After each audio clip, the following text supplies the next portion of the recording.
Hello, everyone. Welcome to another episode of Print Precision, a Digitech podcast. I'm your host, Daniel Litwin, the voice of B2B, and folks, welcome to another episode of the show. It is a beautiful Friday afternoon, and we are ready to dig into some quality print industry thought leadership. Before we get to today's main conversation, I want to make sure you're getting all the Digitech content you desire. So go to our website, digitechusa.com. Again, digitechusa.com. for more information on the various solutions and services we're going to be chatting about today, but also for some Digitech thought leadership, including episodes of the show, videos, blogs, articles, and more. And you can also find episodes of the show on Apple Podcasts and Spotify. Don't forget to subscribe. All right, everyone, for today's episode of the show, we're doing a bit of a post-mortem on what I like to call a niche COVID trend, but one that meant major opportunities or major defeat for companies in the printing industry. So because of COVID's mass closures across basically all industries, yard signs saw a surprising boost for print companies. And for some of those companies, that meant big cash flow during some stressful months. So with the explosion of this side of the industry, and with COVID being treated as behind us here in the US, we're wanting to explore this interesting side effect of the pandemic, how it impacted printing companies, and whether yard signs will remain a viable business opportunity in the long run, or if the market is going to settle back down and even out to some kind of normal. So here to offer some insights, we're joined by two guests, both veterans of the Print Precision podcast. So first up, we're joined by Patrick Caldwell, founder and president of Digitech. Patrick, great to have you on. How you doing? Great to be here. Always a pleasure chatting, Patrick. Good to be back. And returning for the second time, we're joined by Mr. John Parrott, president and vice president of Parrott Printing. John, great to have you on. How you doing? Thank you for having me. Happy Friday. Yes, happy Friday. It's a pleasure to have you back on. And John, I love that you're calling in today from the print floor. You're giving us some great visuals. If I have my sources correct, you're in the middle of, a 150,000 square foot job right now. So just give us a little check-in. How's it going for you? Yeah, we're about halfway through, and it's been exciting. Now it's just buckling down and trying to finish it up. But smooth as butter, printing, cutting, packing. It couldn't go any smoother.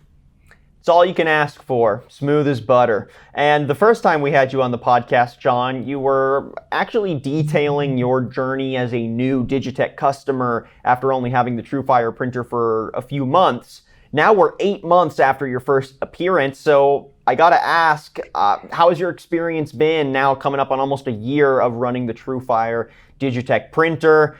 Is Digitech walking the walk? You got any hot critiques here for Patrick live on air? What has been your experience like? I thought this was a friendly conversation. Yeah, sorry guys. Just right off the bat. No, it's been good. Honestly, we wouldn't be printing this job if it wasn't for this machine. I mean, I think it's a pretty demanding job in a pretty demanding timeline, and without it, I don't know what we would do. It wouldn't be possible, even if you were running a couple machines, 2-3 shifts. We're just buckling down, and it's making our job easier. Is what the machine's doing. So what you're saying? If you were printing 20 boards an hour, you'd be in trouble. You wouldn't do it, no. No. Yeah, we're gonna have to leave that one on the cutting room floor. We get compared to 20 boards an hour machines all the time, and it drives me nuts. That's why I had to throw that in there.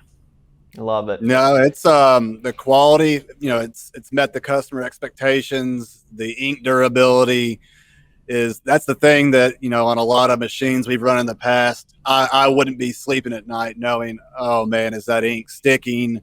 Am I going to have curing issues? This is a lot of signs stacked pretty high, boxed up. It's a lot of weight, and so it's got to be cured properly to make sure there's no issues, Absolutely. Well, to that point, it's now time to chat some printing industry thought leadership. So before we get really deep into our conversation today on yard signs and some of the wins the industry saw from those products over the last year and a half, I'm curious if you can both kind of lay the groundwork for again, how COVID impacted the industry. So where would you say, I guess for both the general printing industry and then the signage printing industry, where were these industries hurt the most by COVID over the last year and a half, and why? I think I can start with that one. I think that without question, the trade show industry was hurt the worst. I think it hit them really hard. I mean, it was completely devastating. I think beyond that, it was sporting events or any other event that you try to do, and then next in line was retail. And I think that's why we're on the topic that we're on today, because I mean, honestly, here we are building printers over here. We spent a ton of money on R&D, a ton of money trying to get everything right. We spent trying to get our workflow right, everything, kind of lined up. And boom, this hits. And then we had to kind of shift over and try to find out what the hot markets were. And I think that's why we're having this conversation today. I mean, it's yard signs. Yard signs were one of those that was like a big surprise. If somebody would have told me that the amount of people that would have been, or at least the people that were already involved in yard signs, I started right away once I realized the trend when COVID started to let some of those good customers of ours know that, hey, there's a hot market out there, which is yard signs. But it didn't really pay off for them. You had to be in it to a certain extent to really capitalize on it. And I think some of the guys out there that had the business already and knew what they were doing with the yard sign business really did well with COVID. And other companies, other industries didn't. So how do you see it, John? Yeah, it's been a big opportunity. I think where it's hurt the most was a lot of the closure of businesses. Obviously, a lot of our key accounts were frozen. So key accounts being frozen, you got to make up for in other ways. We were already established as a pretty good yard sign printer. So when things started opening back up, knowing there's delivery, knowing there's pickup, lots of restaurant business, lots of retail businesses that want you to know that they're open. And now we're even seeing that trickle forward where, it was, hey, we're open, we deliver. Now we're seeing it with the hiring issues. People are not able to hire and bring on good labor. And we had that same good customer during the pandemic come to us, and he was kind of complaining when he was picking up an order about getting good quality people. And he was talking about the price of billboards and the contracts and the commitments that you have to put out to put a billboard up. I said, man, for $500, I'll put you a great campaign together. And, we got a call back later that week saying, man, we already hired everybody. That was the best $500 we could spend. So, I mean, it's transitioning into other ways. It's not just we're open. It's not just we'll deliver. People are seeing it as avenues to promote other items. Yeah, definitely. Yeah, I mean, the entire landscape has really shifted and has accelerated trends that were already present in some of those industries you broke down. But I think what may have been seen as unexpected is just how much yard signs were going to carry some of these companies, printing companies, through the pandemic. So I'm curious, did printing companies anticipate that there could be a boom around yard signage when the pandemic hit the US?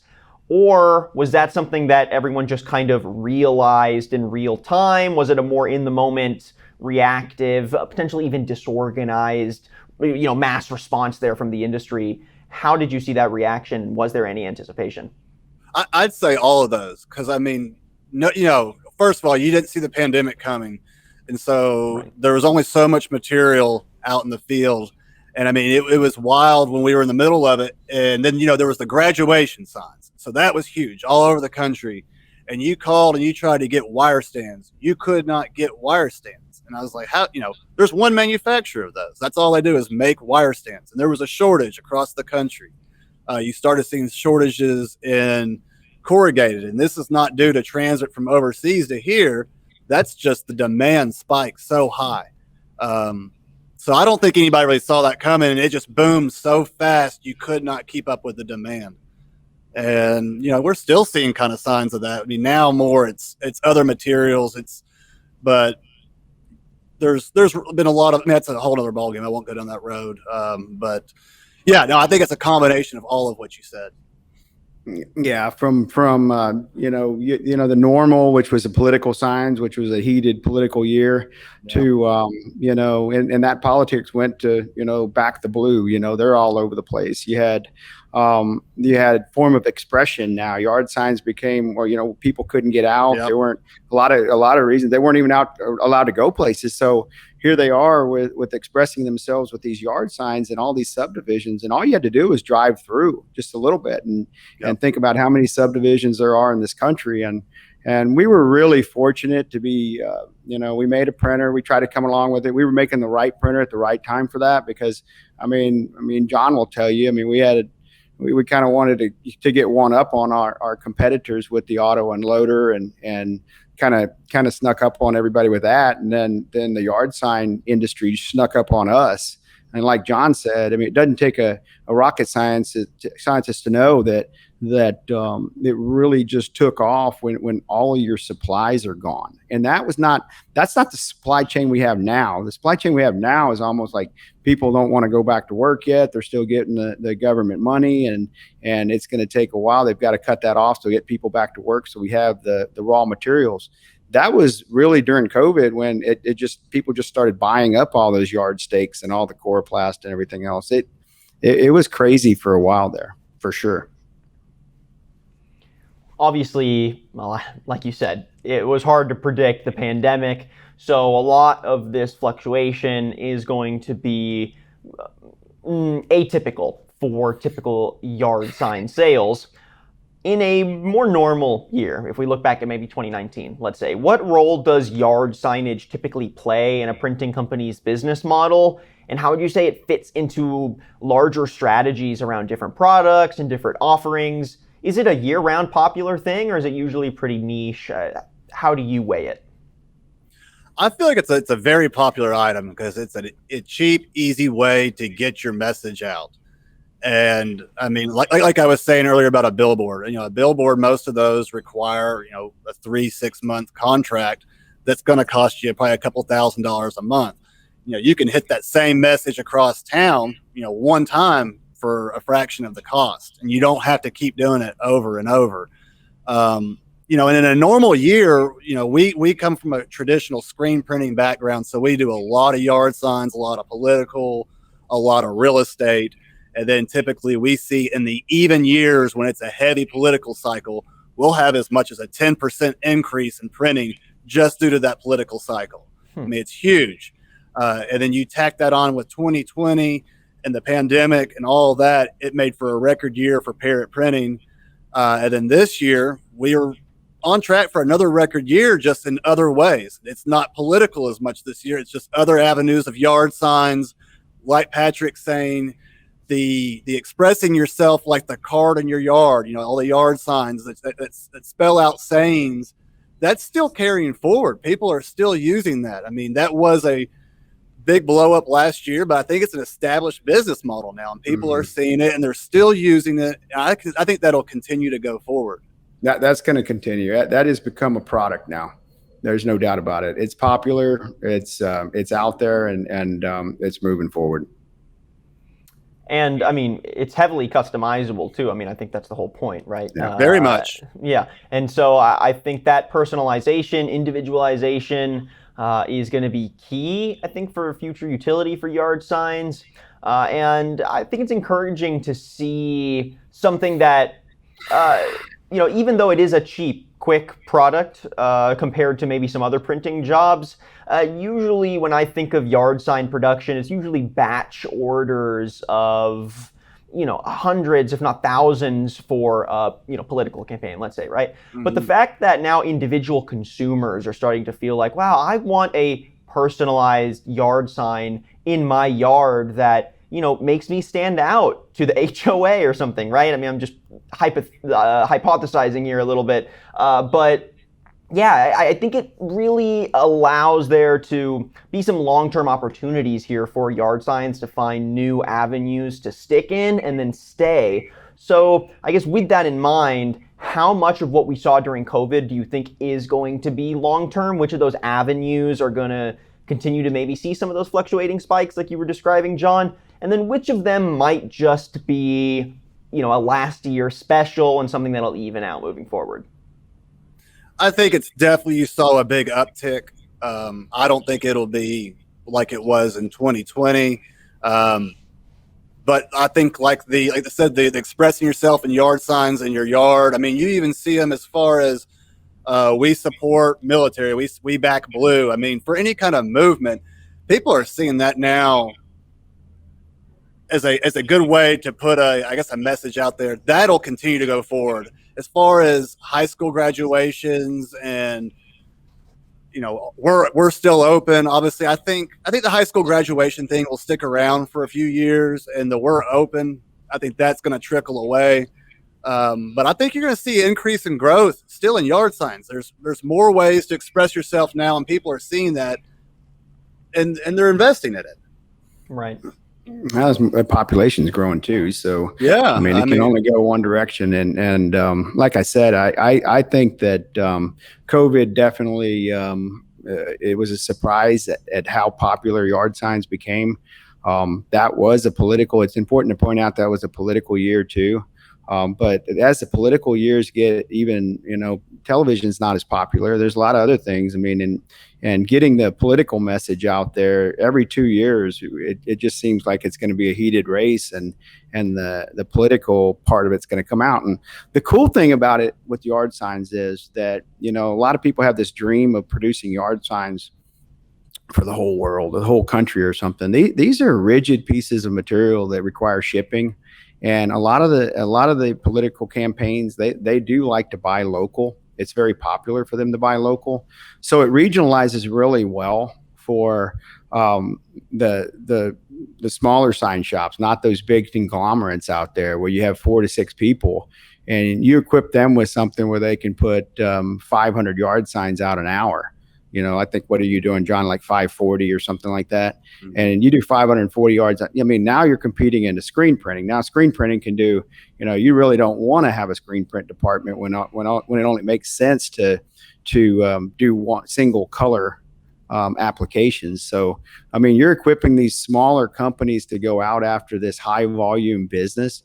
That's a pretty simple business, but if they can hit those numbers, it makes all the sense. And there's no one that can compete with them. You can print 600 boards an hour, 700 boards an hour on these $3 million printers, but I mean, that's $50,000 a month plus a service contract. I mean, plus everything else. Plus you have to keep an army of these people packing these things every day. You got to pay them whether or not you got the jobs or not. So, I mean, it's a nice, what I like to call that yard sign business is a nice recession-proof business. It's cheap. Like John said, it's a cheap way to express yourself. People are still going to advertise, and it's not going anywhere. I tell you, and coming from screen printing, it used to be such a labor intensive process. I mean, we had so many people here running around. You had a designer, then you had a guy that was outputting film, then you had a guy who was burning screens, a guy reclaiming screens. You had an ink mixer, you had a press operator, you had a catcher in the back when they used to have to be air dried out. And I mean, now you don't need you need one person, one good dedicated operator and a cutter. And we're putting out better quality and more volume than we've ever put out. And it's driven by capital investment. You got to have the equipment and the knowledge on how to do it. So coming from screen printing to this, what's behind me, it was a no-brainer, and it's made our lives easier and faster. It's been fun because it's almost made my life easier, and we've really enjoyed it. Yeah, I want to intersect how these changing dynamics during COVID impacted your business models and sort of day-to-day operations. So really just kind of opening the hood a little bit and hearing a bit about how you strategized and adapted day to day during this pandemic. So, feel free to give us your two perspectives. Obviously, Digitech and Parrott Printing have slightly different business models, but what did you do to react to this changing environment? And when you saw these opportunities to, leap onto yard sign printing, for example, to support your company, what did you do to strategize around that? How did you jump onto that to create some of that padding during the pandemic? Well, we got a lot of calls. Like we kind of fly under the radar a bit here. We don't do a lot of advertising. We're just, I guess, by word of mouth and being here as long as we have, we just get a lot of calls for it. We're kind of known as the yard sign printer, I guess, in our region here. The main thing was keeping up with the demand. It was all such fast turns that came out of nowhere. And so we were putting in the extra hours where it was needed, going the extra length when it was needed. And having, a good price, a good quality, and good turnaround. And so we've tried to keep all that the same and consistent going forward. People really enjoyed what we were giving them, and it gave us an uptick in business. And so we've just kind of put that motto going forward on everything we try to turn 24, 48 hours, and people keep coming back because there's not many people in the industry or locally around us that are doing that same turnaround. So it's given us an opportunity to really make a better name for ourselves. We were doing things faster and better, and now it just continues to move forward.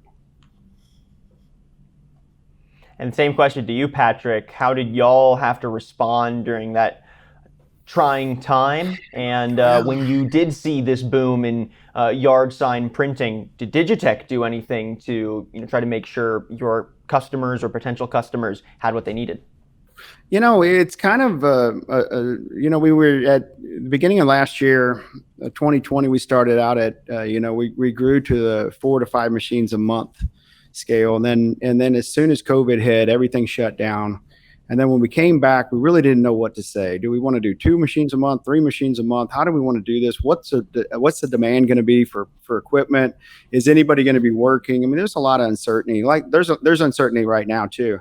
But what we did was we used the time to kind of work on the software and work on, that workflow on the front end. And, thank God there was companies out there like John that, not only did he trust to come over here and take a look at the printer, but he, when he was here, he came in here originally to buy a slower printer, which is a fine printer. It's 20 boards an hour, 25 boards an hour. And luckily for me and luckily for him, because I really wanted him to have that region and have that kind of piece of equipment to turn to the next level, that he decided to go with the faster printer.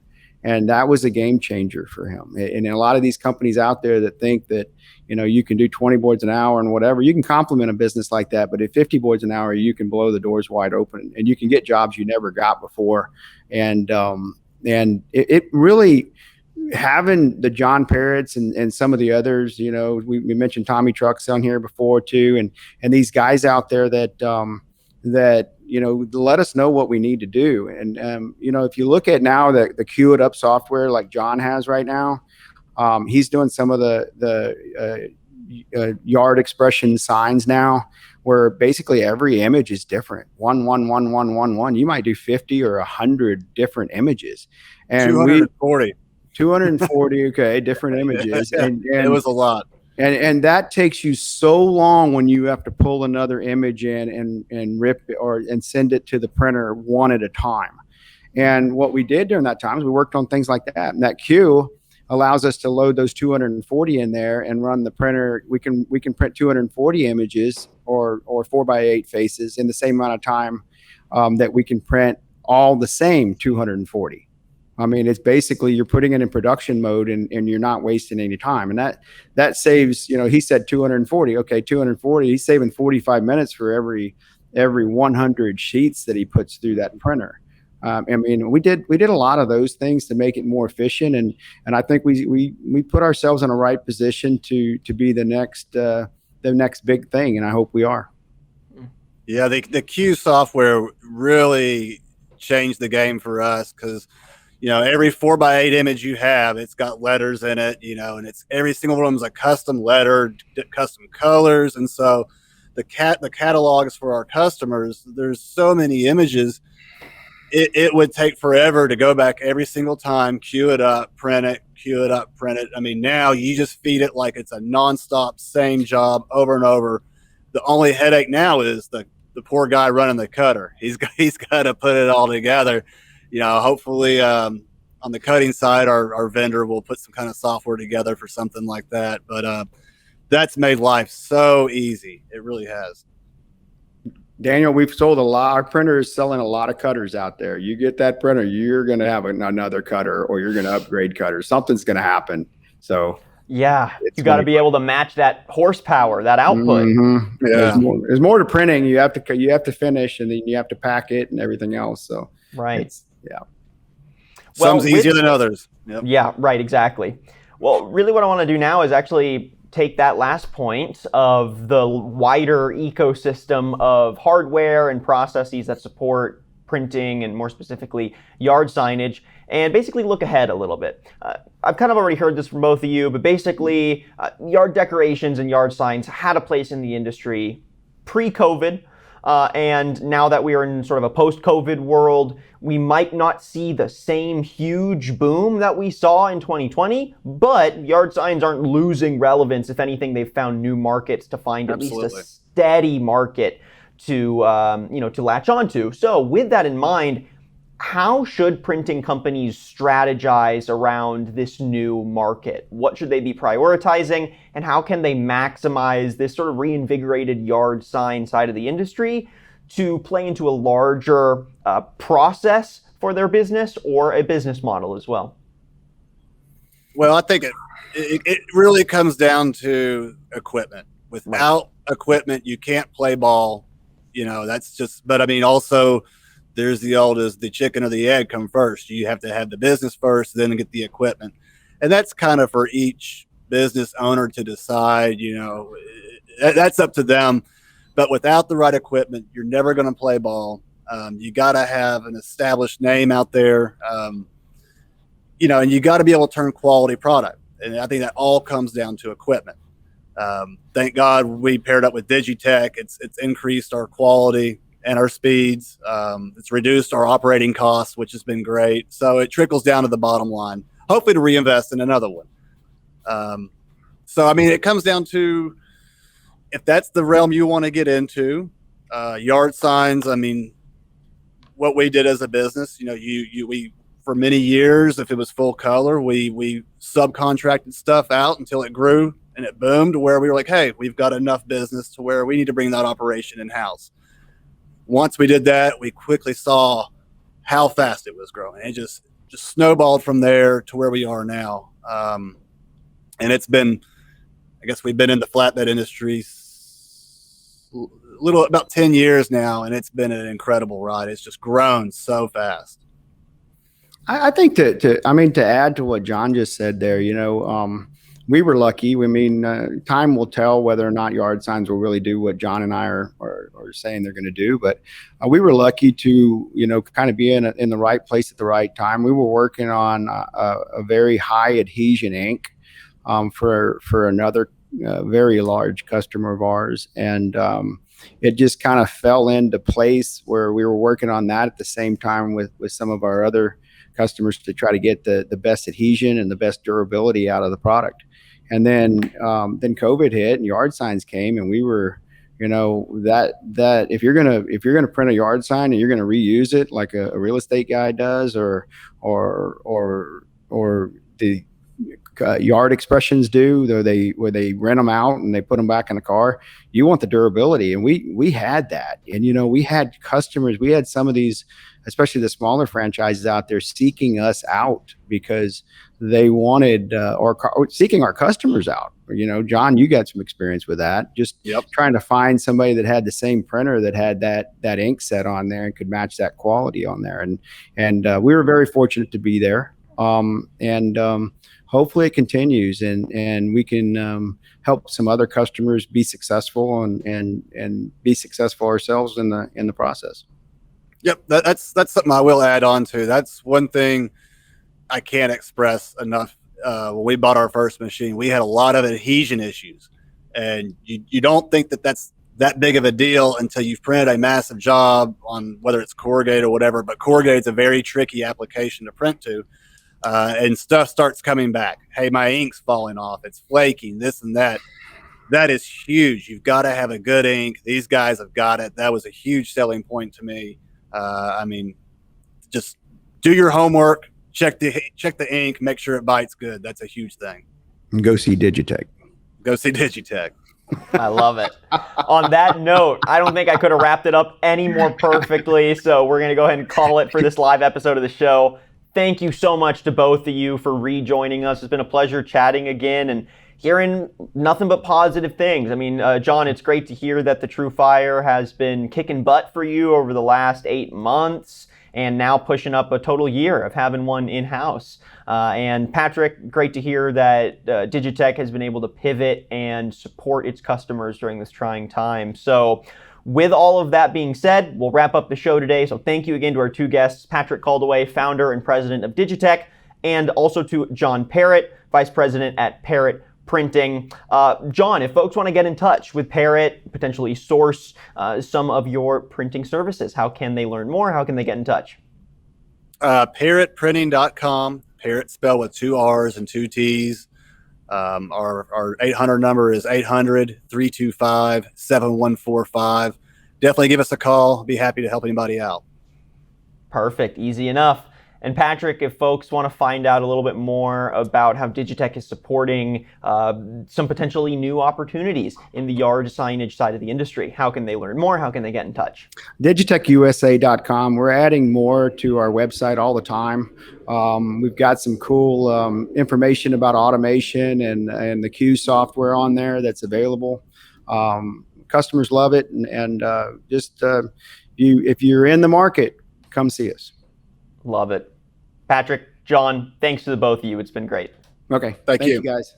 Yep. And thank you everyone for joining us on another episode of the show. This has been another episode of Print Precision, a Digitech podcast. If you like what you heard and saw and want some more episodes, head to our website, digitechusa.com, for a full catalog of all of our video interviews. If you want some audio versions of the podcast, you can also find those on Apple Podcasts and Spotify. I'm your host, Daniel Litwin, the voice of B2B, and we'll catch you on the next episode of Print Precision.